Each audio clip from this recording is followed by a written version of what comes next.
room wouldn't treat each other that way, yet something about being online. So we really do face a major hurdle when we go online to try to encourage trust between the parties.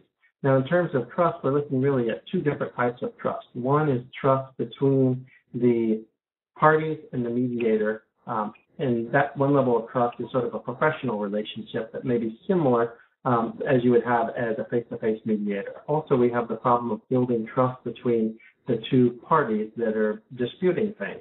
And this is a similar situation of bringing two people together in a face-to-face situation, but I think it has some differences than looking at in terms of the mediator building trust with the client. So we're going to be looking at sort of all those different aspects of building trust online.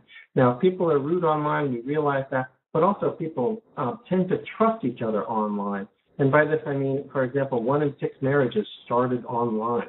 The fact that people are willing to share their lives with someone that they met online does indicate to me that people are really willing to trust and go out there and share things that they wouldn't share otherwise.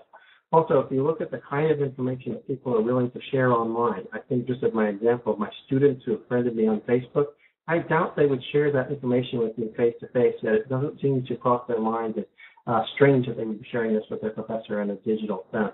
So I think we sort of have a dual dynamic going on. One, we're lean online and we sort of assume the worst about people, but then we also have this tendency to trust people online that we wouldn't do otherwise in a face-to-face environment. So what we're going to cover today is what is trust, and we're going to be starting with a psychological definition on that. We're going to look at why it's so difficult online, and then we're going to be looking at challenges for ODR.